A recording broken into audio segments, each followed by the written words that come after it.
Welcome to the SLSFitPod. This is our second official podcast. It's brought to you from the WellPoint Studios. WellPoint, the only health plan offering healthcare benefits exclusively to Massachusetts GIC members. At WellPoint, your whole health is their whole point. All right, team, what are we doing today? Who do we have? Podcast number 2. Let's go. We're ready. All right, so today we have Sherri with me again, of course, as always. And then we have Matt. Will you both like to introduce yourselves really quickly? Absolutely. Sherri Saroof. I am the owner of SLS Fitness, Strength and Conditioning, and Dragonfly Cafe. I'm all about movement as medicine, food and nutrition and exercise and movement, all those fun things. That's me. All right, awesome. And Matt?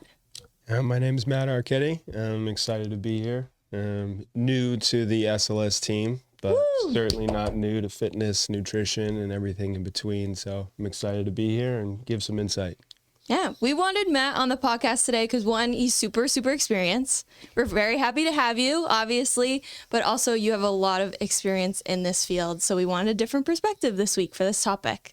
So, Sherri, what are we talking about today? Oh, this is probably the hottest topic that we can talk about. I think this is going to have a lot of good insight for people. We're talking about how to lose weight. I've gained weight. I've just gained 10 pounds and I don't know why. Or my goal is to lose weight. Why can't I lose weight? It's all about January, February, and how to lose weight.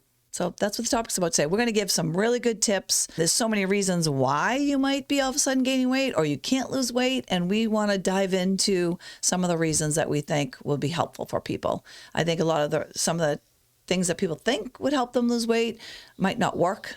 So we want to help them with not wasting their time and, kind of sacrificing their health and their bodies. And we also want to give them some preventative. I mean, you might learn this and now you're not going to do something that you know doesn't work for if you're trying to lose weight. And this can happen at any age. I mean, I hear people, I know Matt and I hear people all the time in their 20s and their 30s and their 40s and their 50s, 60s, 70s. I mean, it doesn't just have to be an older person or a menopausal woman, or it can be anybody can have a shift in their body and, all of a sudden things change and the whole body changes and they don't know why or what happened and how, what's going on. And we want to help them with some really good research and tips and what we see that works. Yeah.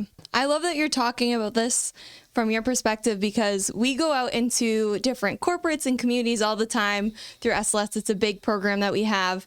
And this topic, I think, is one of the most confusing ones in this kind of fitness industry. And every time I've gone to a corporate seminar with you, I feel like you just break it down so easily and take a lot of the kind of shame out of the topic and talk about like really easy things you can do to just make yourself feel better. Well, that's, we take a very holistic approach. It's hard out there. All you're hearing is about weight loss and it just gets so overwhelming and you just don't know what to do. And it's depressing when all of a sudden you feel like your, body's kind of shifting. So the holistic approach works, I think, because it's not, you don't need to beat yourself up about it or feel bad about it. I'm just going to give you some good, easy things that I think you're going to be like, well, that's easy and it's going to help you. And what we've seen actually work at the gym for all our clients, thousands and thousands of people work. And then what we've seen at our corporate sites, we've kind of tried all this out. And then I always follow the clinical research. What's actually been tested on, lots of people to see what works. And so you're not wasting your time and your energy and your money. You can buy a lot of products and supplements and programs that, it could be a waste of money and time. And I want to help you with that. We're going to get down to the nitty gritty and give you some reasons. And let's get into it. What's your topic 1? So I think what I'm going to start with is I have a good story. So, we hear this a lot at the gym where somebody will come up to us and be like, okay, I just gained 10 pounds out of the blue. I'm not doing anything different. I haven't changed my food. I haven't changed my job. Nothing's changed. And I'll all of a sudden put on 10 pounds. And the first thing somebody thinks to do is, oh my goodness, I've got to start running. I got to do cardio and I got to lower my calories. I've got to bring my calories back and I've got to up my exercise. And that's probably the worst thing you can do. So I want to help you retrain the brain and tell you things that actually would be better to do and start simpler and actually talk about why. Why does that not work? And that's what we're going to break down right now. I think if somebody weighs himself on a scale every week and they look at the scale, and you're all of a sudden lowering your calories and you're exercising more and you start to lose weight on the scale. And I'm losing weight on the scale. You don't know what you're losing. So you don't know if you're losing precious muscle that you need to be metabolically active. So, what are you losing? Is it muscle? Is it water weight? Is it actually fat loss? So that's where we want you to understand that the weight on the scale, you want to know what that is. And that's what the people get in trouble with that, because when they lower the calories and they up their cardio, you might be losing precious muscle that you really need. And then what happens is your metabolism starts to slow down.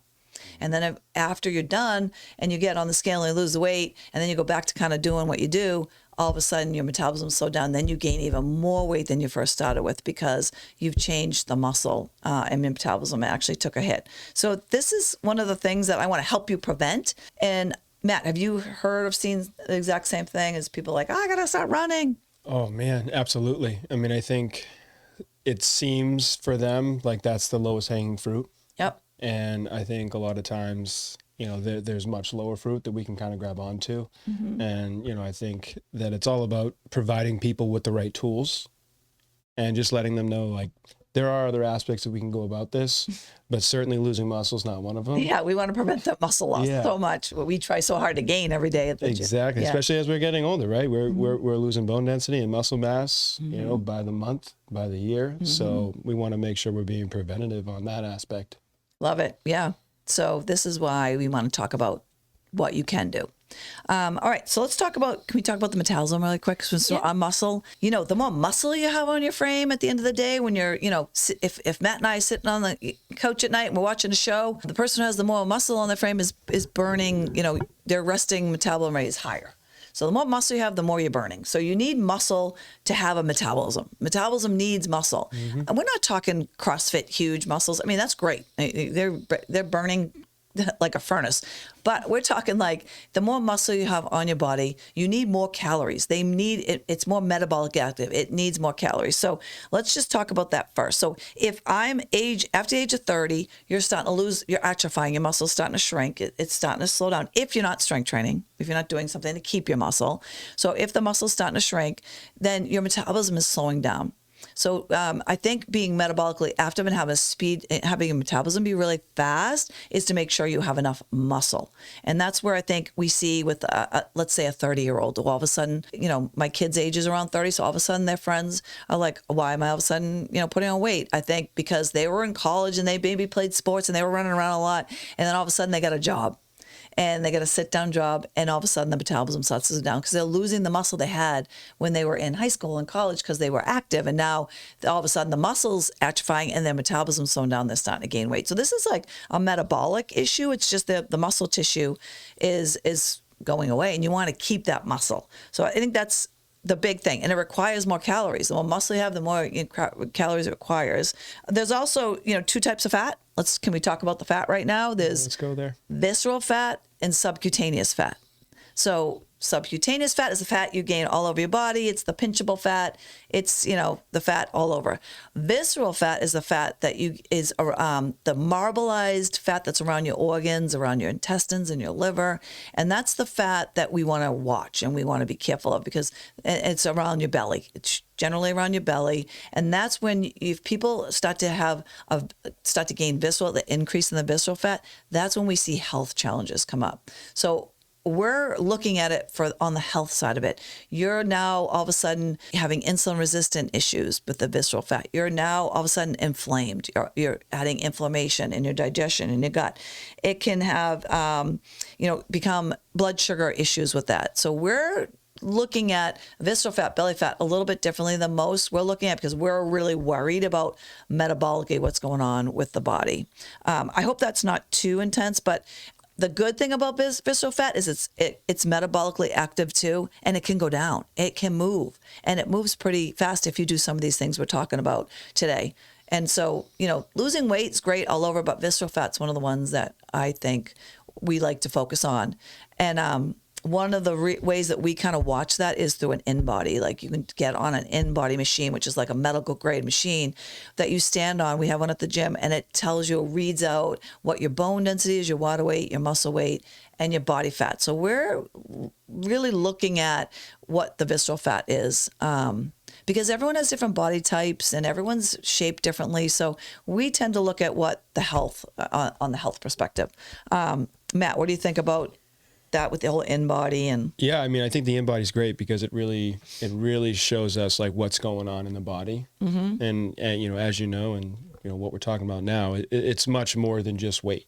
And Absolutely, so yep. really trying to figure out, you know, where are we holding the most fat? And you know, I think a lot of questions we always typically get is, you know, how do I get rid of this right here? Yep. And people you know, Yes, yeah. they want They the spot point, yeah, loss, right? yeah. They want that. And, you know, that's a difficult area in our field, you know, because spot loss really is something that doesn't really happen. Nope, doesn't happen that way, yeah. It's But we hard can to spot train, reduce. Yeah, right? we We can can. spot train, Yeah. and we can try to work out those areas, and having more muscle in those areas can certainly aid Yep. in that. But I think the in-body is really a great tool that allows us to show people, maybe if that scale is not moving as much as you would have hoped, we can show them many other ways where their body is improving. Absolutely. And I think the scale is hard to tell. You know, when you weigh yourself, I could put a bag of rocks on a backpack on your back. You don't know what's on that scale. You know, is it muscle? Is it what is it? And you'd want to know that. And that's where people get into trouble after, is that they've lost muscle. And once you lose muscle, it's so hard to put on, especially as you age. It's so hard to put muscle on as you age. So we're really worried about that for independent living and for strength and for metabolism. So, you know, we had a company call me once that they had done a challenge before we started working with them, where the whole company would weigh in every Friday. And starting January 1st, the whole company would go when they go on the scale, and the whole company would write down what they weighed. It's like the Office episode. Yes, right? it does remind me of that episode. And after the 2 months that they did this, they all had lost weight. And then whoever lost the most weight on the scale got this. They all put money in a bucket, and they took the money home. The guy, usually a guy wins, because a guy has a much easier. Men have an actual easy time losing weight than women. Just physiological happen. Usually we do, yep. Yep. So anyways, they got the money. But what we did was, I said to them when I started with them, I'd love to test the people after the study, what happened.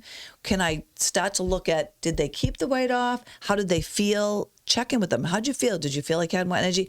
And did they put more weight on? Well, lo and behold, we went in, we started testing them all. Months after the weight loss, they ended up gaining more weight than they originally started January 1st. So why did that happen?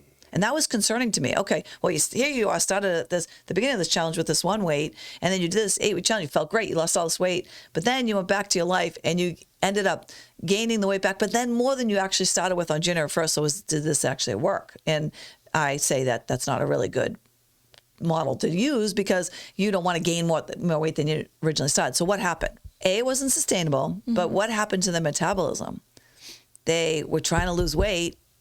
They ate less, they did a lot more cardio, and they slowed the metabolism. They actually lost muscle. And when the muscle loss is now a metabolic issue, and you have a slower metabolism, and now you have a harder time even eating what you originally ate, because the metabolism slowed down so much. So it really comes back to that metabolism, and not eating enough, exercising too much, and the weight actually went down the scale, but we want to make sure that what you're losing is not precious muscle. I mean, you want to lose visceral fat. You want to use, you need fat to live. You need it. But if you want to lose maybe some visceral fat.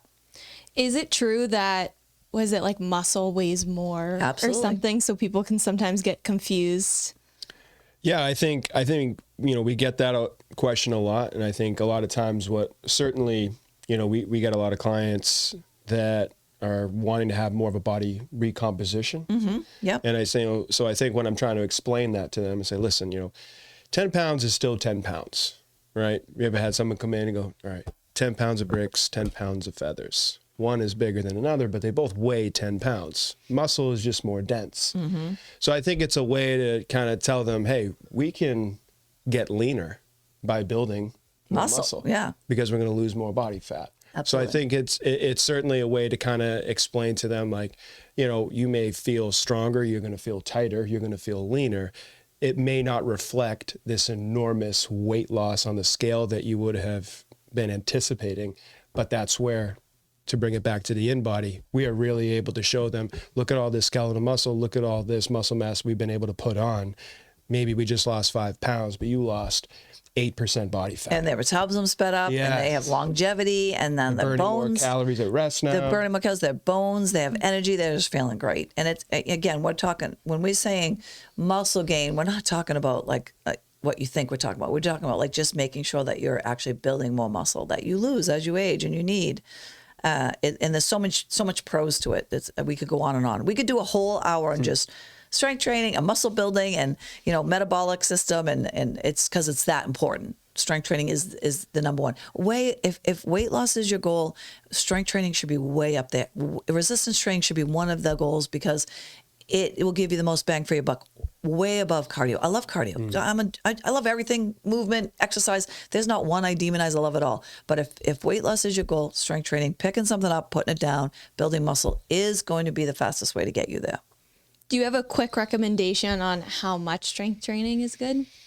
I would say if it's somebody who doesn't do any strength training or they're worried about, their weight, wants to add some muscle, I would say, a couple times a week, making sure that you're getting enough weight that the last couple reps are hard to do. You're not like little dumbbells where you're getting a lot of high reps. It has to be at least the resistance of maybe after you're on number 10, 11, you're starting to really feel like it's getting hard and, but you're not sacrificing your form, but those last two are really hard. I feel like that's a good, easy kind of biomarker to kind of be like making sure that it's heavy enough to build that muscle and that bone.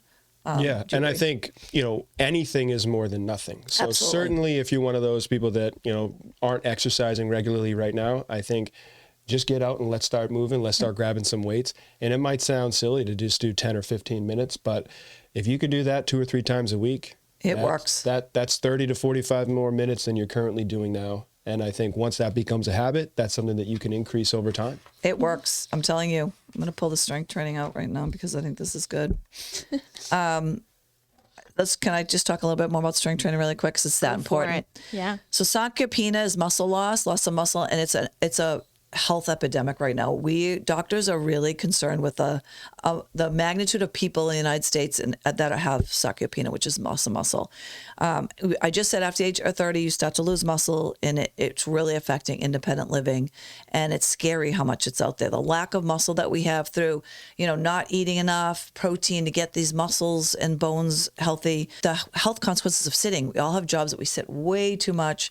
We're losing muscle at such an accelerated rate, and again, now we're slowing down the metabolism.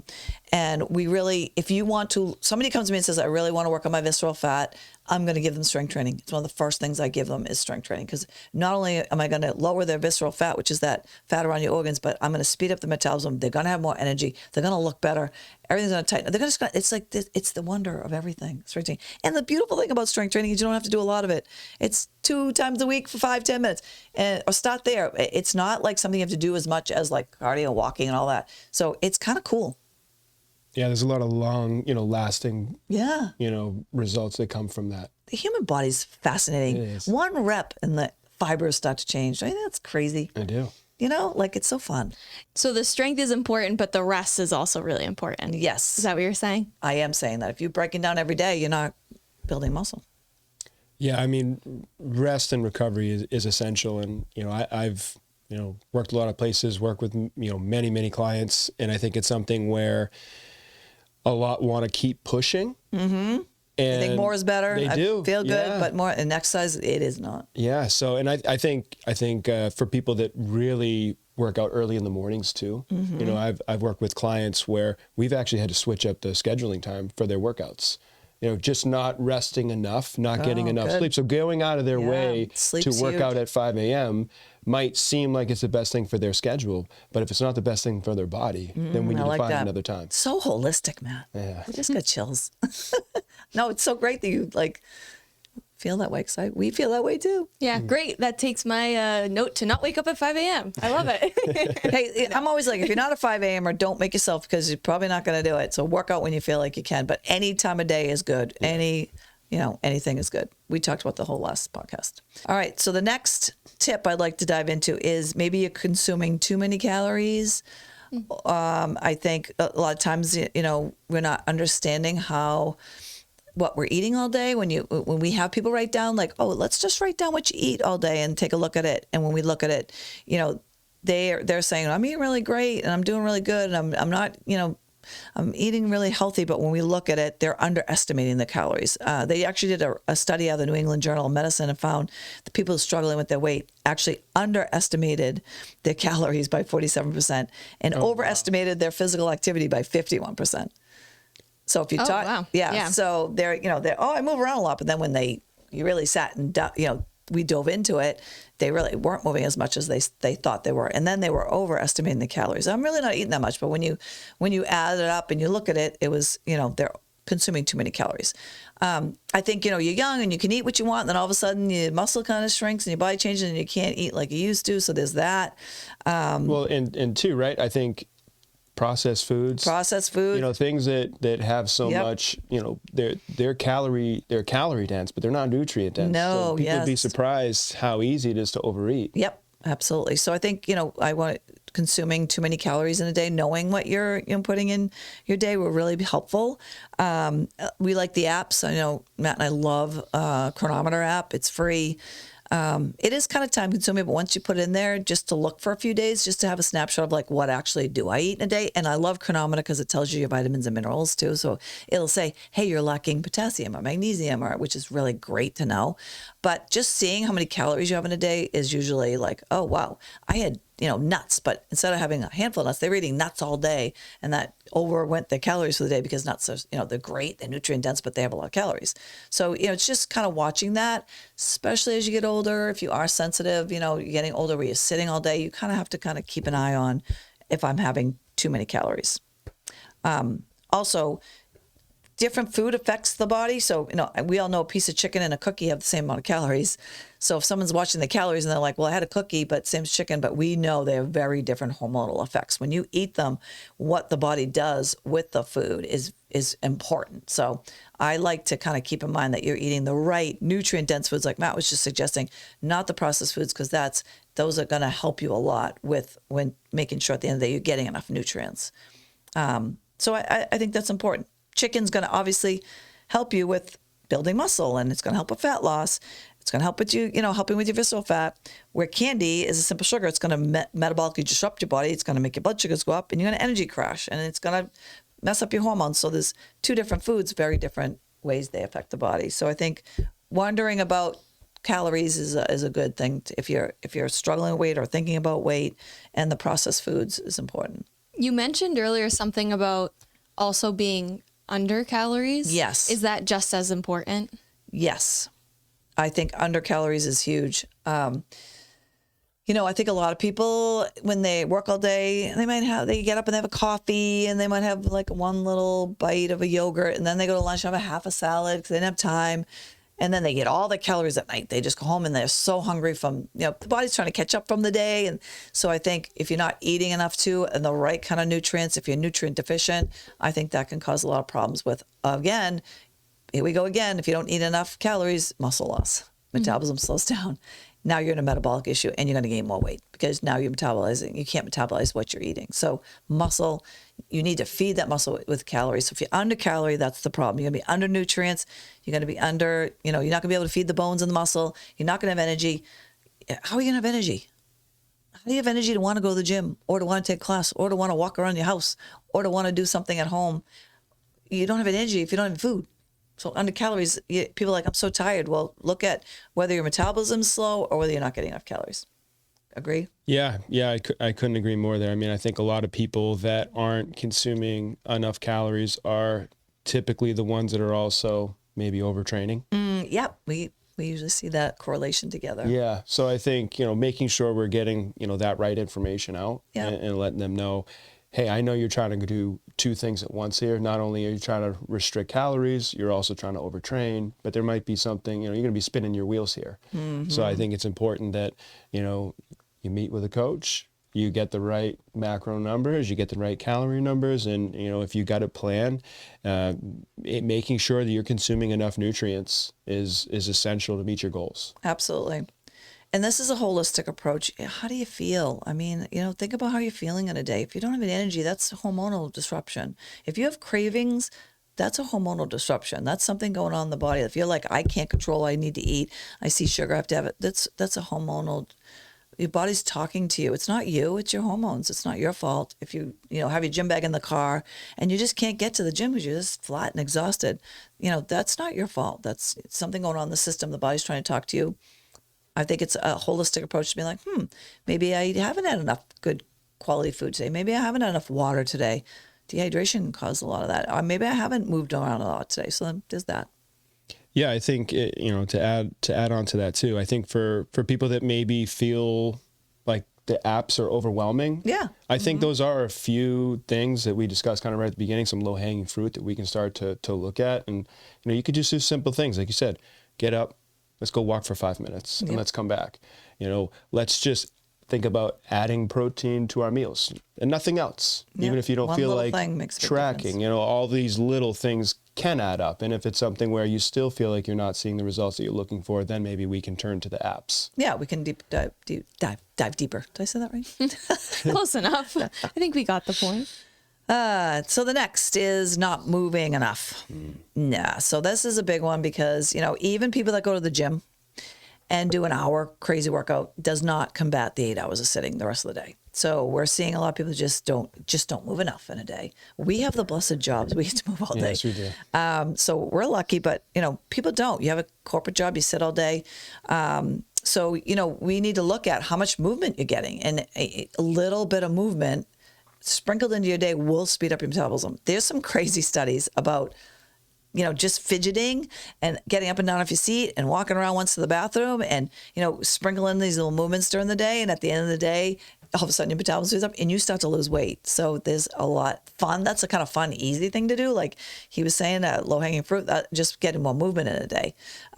There's the blue zones call it non-exercise activity thermogenesis, which is neat, which is, you're not exercising, but you're just moving all day. Non-exercise activity, thermogenesis. The thermogenesis is metabolism is speeding up by you just fidgeting and up and down and gardening and vacuuming your house and, going outside and shoveling and, doing everything you got to do actually adds up. And it's, you're actually speeding up the metabolism. And I think we don't talk about that enough. And I don't think you're hearing that enough, that you need to move around at work. Set an alarm on your phone, up, down, 10 squats, walk around the building. There's so much that will happen to your body that will really help with blood sugar regulation and metabolism speed up. And mentally, you just feel better. And, I feel better when I get up because it just gets sitting. It's just everything gets locked and stuck. So the blue zones are great because those are all the countries where people live the longest. And they've researched these places. And why do they live to the hundreds without suffering? No cancers, no health issues, no all our autoimmune diseases. They just go to bed one night and fall asleep and die in the hundreds, and they have no suffering. And you study this, all the countries, when they did the cross sections of all the countries, they all moved all day. They didn't go to a gym. The doctors were like, what do you do in the United States? They're like, run on a treadmill. Why would you run? They don't even understand why we run unless it's from a tiger or there's a stressful situation. Mm-hmm. But they're gardening, they're digging, they're foraging food, they're moving.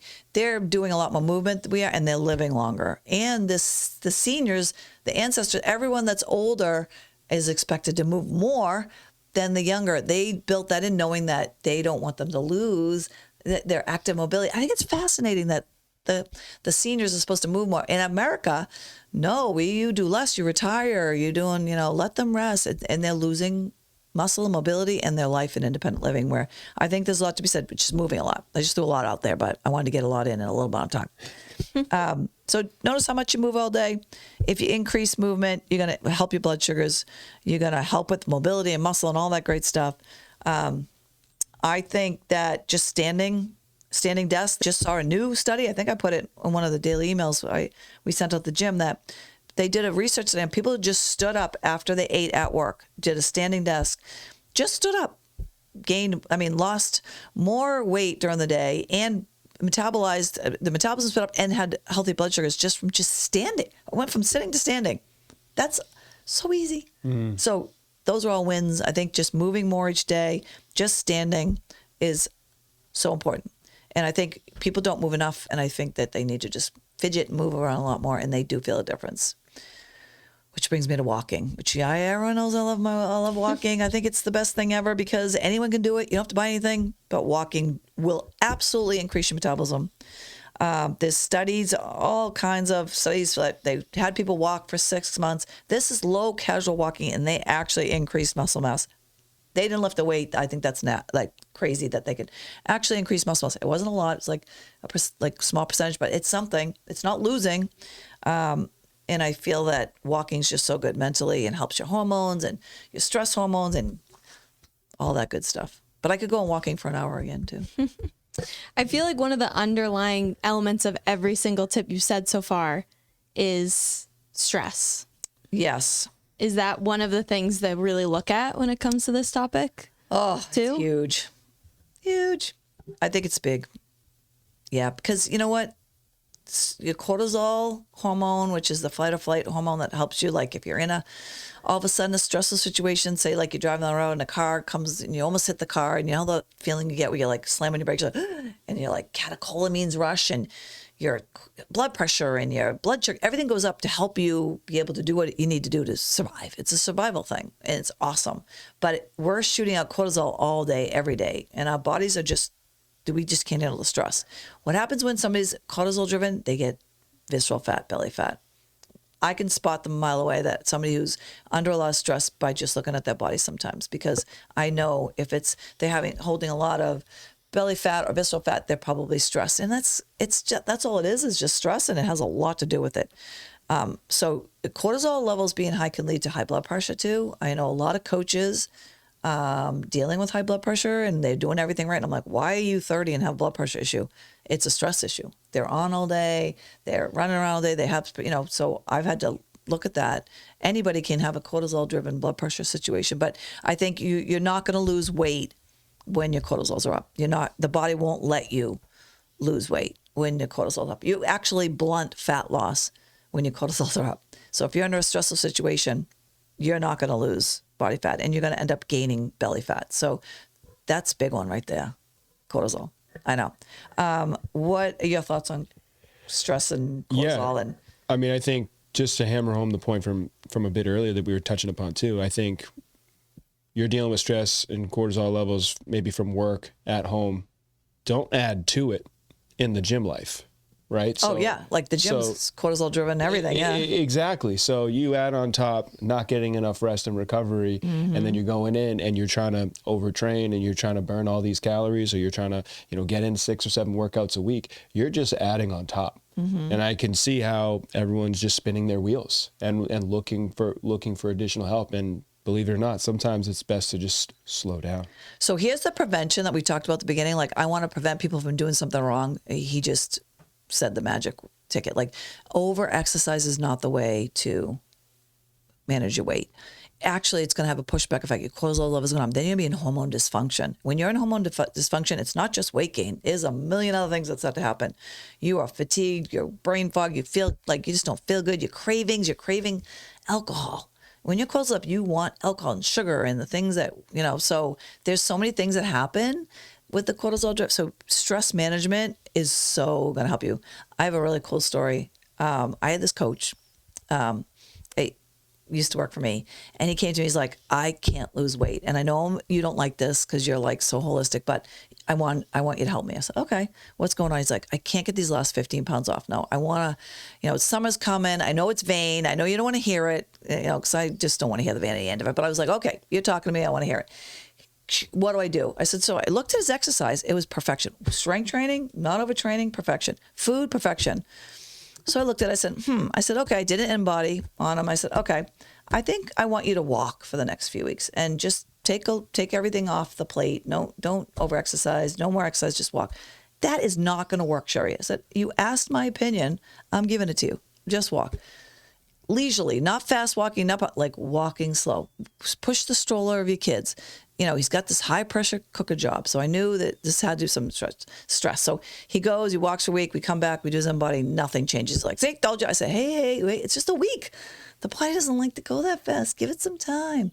Second week, he starts to drop just body fat and visceral fat. Third week, he lost it all. And it was just from slow leisure walking. So now we sprinkled back in some of that strength exercise. He just was stressed. It was just, cortisol was too high. And that was simple. So we think about all the gym people that go to the gym and do all those workouts. And all of a sudden they're like, why is this not working for me anymore? It's stress. The body doesn't like it to be like, go, on, think. It's just too much for our little bodies. So Yeah, cortisol has a lot to do with it. I think and you can have stress in jobs, you can have stress from education at school and sports for kids, and it leads to all these crazy, and it can even bring your cholesterol levels up and your blood sugars up and inflammation goes up and then you're inflamed. And I can't tell you how many people at the gym, I've seen this now that I'm older, and I've told them, you're doing too much. And now they come back to me and say, why didn't I listen to you? I now have a issue with, I have a metabolic thing going on, metabolic disease, something because I didn't listen, autoimmune. I said, I know, I feel bad, but you didn't know till you go through it sometimes. But I'm trying to prevent that, knowing that stress. Just remember, you can't burn fat if your cortisol levels are high. Can't do it. Is there some like telltale signs of overtraining? Like, how does someone know if they are? Or if your body's starting to get into that high stress mode? I think elevated heart rate is one if they wear an Oura ring or whatever, so or a Whoop. If you can monitor your heart rate variability, that's generally a good marker for it. It's easy because you can wear the Oura ring or the Whoop or whatever and it can tell you. You're getting sick a lot. You're getting a cold, sinus infection, everything down the pike. It's minor, but you get it. You're like, why am I sick? You have sore throat.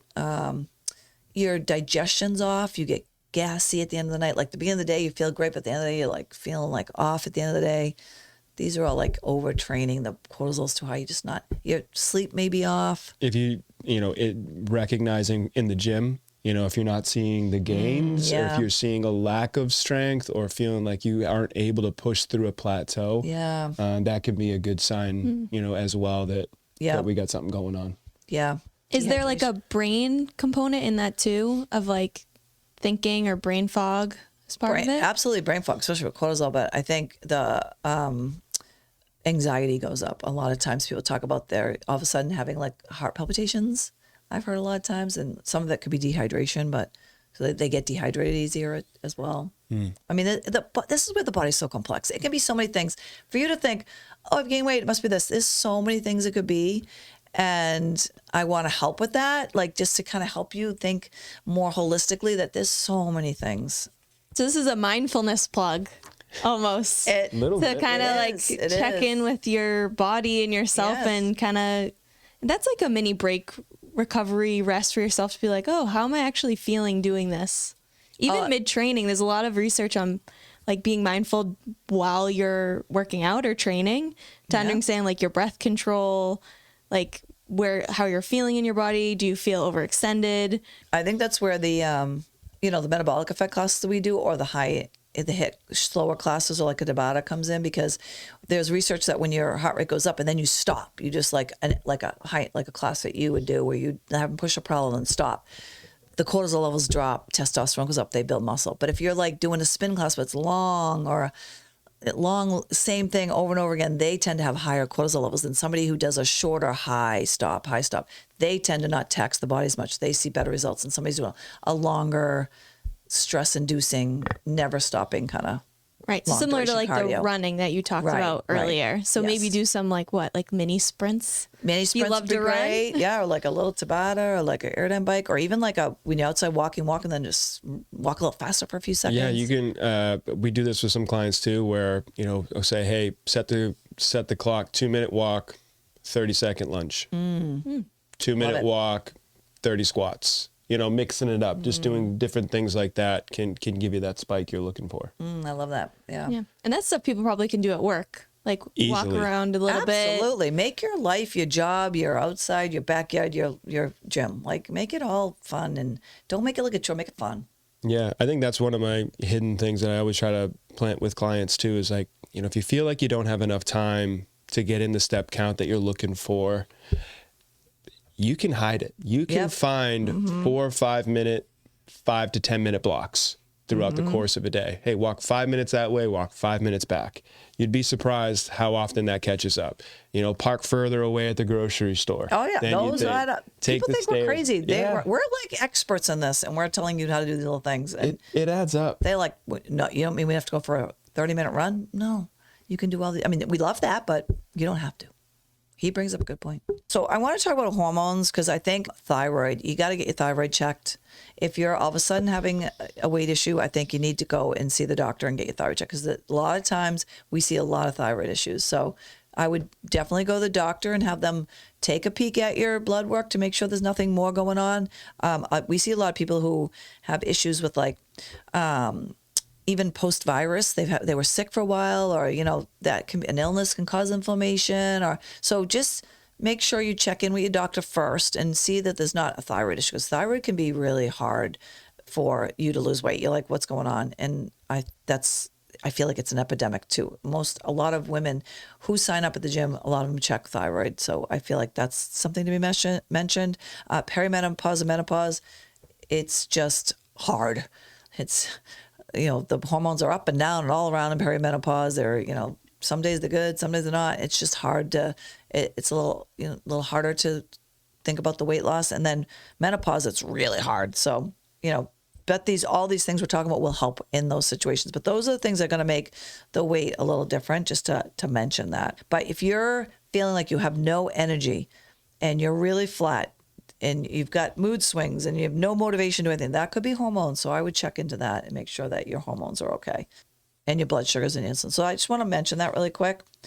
I also want to mention protein, that getting more, when we put people on more protein, and when I do a diet and I check people's food out for the day, and I said, you're just not eating enough food and protein, and I add more protein, they always lose fat. They always lose visceral fat. That was 25 grams of protein 3 times a day. They lose it. They're just not eating enough protein. So that's easy. Protein controls hunger. You're not as hungry. You're going to get the muscle. It's going to preserve the muscle. You're going to get the bones. Protein at every meal.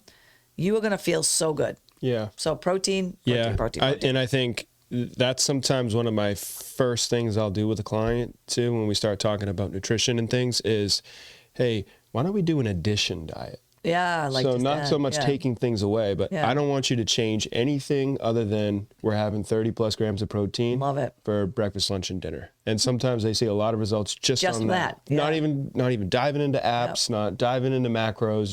Just add that. Yeah, that's a good one. So 30 grams. And if everybody doesn't know what protein is, it's like fish and chicken and grass-fed beef and eggs and some nuts. And so you want to know your protein. If anybody would like, I have a really cool chart that gives you all the foods with 30 grams of protein in it. It's really cool. So you can be like, oh, it's this piece of chicken. It's this much. So if they ever want it, they can reach out. I could send it to you on email. It's so easy. But then it's a chart you can have to know that you're getting the 30 grams. Because if anything, protein's going to help right away. And you're not going to feel as hungry. And you're going to balance your blood sugars. You're going to feel good. I want to mention sleep. Sleep is huge. I don't think people think about sleep a lot when they think about weight gain or weight loss, but it disrupts the hormones. Your cortisol levels will be up if you don't get enough sleep the next day. You're going to have blood sugar. You're going to have cravings. Sleep is huge. 8 hours sleep. It's another thing. Sometimes if people just get more sleep, they feel better. They repair. They grow muscle. They start to speed up. So sleep's important for balancing those hormones as well. And then water. Again, I said that last time. Water. It's so important. Yes, you will lose weight with water. Just what happened with you when I was pregnant with you. Oh. Yes. Okay. So when I was pregnant with Elizabeth, I went into preterm labor. Okay. And it was too early. She was only 20 weeks. So I was like, okay, you can't have a baby at 20 weeks. So they put me at the hospital at the Brigham, and they said it was July. So it was hot time of year. So I kept giving me water, and I was like, why are you giving me all this water? And they're like, because a lot of women who get dehydrated end up going into preterm labor. I said, okay. So then I was there for a week, and they weighed me in, and I lose weight. And then the second week I was in, I lost so much weight. I'm like, I'm nervous. I'm pregnant. I must lose this much weight. She's like, the nurse goes, and there was like a floor of hundreds of people with all preterm labor. She's like, oh no, everyone loses weight. What? Don't you know water helps you lose weight? It flushes out the toxins and the hormones and you feel good. I was like, oh, wait a minute, I'm a fitness professional. There's something to this. And she told me way back then when you were delivered, and sure enough, water can help you. Isn't that cool? Yeah, it's kind of weird. It's weird how your body can just like change. It's crazy. It's just nuts. I don't know. I think it's crazy. All right, so we want to wrap all this up. You want to speed up your metabolism. It's all about the metabolism. How do you speed it up? Adding muscle in your body. Yes, okay? Move more, muscle. Okay. You want to walk all day, move more, fidget, get up, and you want to speed up themselves with strength training. So strength training is so important. You want to eat real food. No, you want to add more protein every day of the meals, nutrient-dense foods. You want that protein, you want that good fiber. You want to not worry about the scale. You want to make sure if you can get into the in-body to know what it is that your starting point is and what you're losing. You want to make sure you're not losing precious muscle. You want to make sure you balance your hormones, you sleep, you get the right exercise, balance your stress, drink more water. Damn, did I miss anything, Matt? Like, what the heck? I think you hit on it. I think we got it. And Elizabeth. rest is sometimes just as important as everything else. Hey, have you ever gone on vacation and get back and you lose weight? I have more clients say, I went on vacation, I did nothing, and I lost weight. Why? Because cortisol dropped. It's the coach who was doing too much, who all of a sudden walked. It's exercise and rest, just going away for a week and not doing anything, but like having fun and playing volleyball and walking is the best medicine ever, I think. So yeah, rest is so important. That's awesome. All right, I think that's all we have time for. But before we go, can you both let us know where people could follow you? Sherri, Sherri at SLSFitness.com. And Matt? And you can find me at Matt, M-A-T-T, Archetti, A-R-C-H-E-T-T-I. And he's Matt at SLS Fitness, right? Yep. Is your last name on there for yours? No, it's just Matt at SLSFitness.com. So M-A-T-T at us. I know more than you know. You know more than me. At SLSFitness.com. I hope we helped. We really care. If you ever need us, we want to help you. We just don't want you to feel bad. And we want you to have tools that will help you mentally feel good about your health and taking in a real holistic approach. So, Yeah. Elizabeth, I think that's good. So if you are interested in having one of our expert coaches, staff, educators come out into your business, one of your community centers, please reach out to us and visit us at slsfitness.com. This has been the SLS Fit Pod. Thank you so much for listening.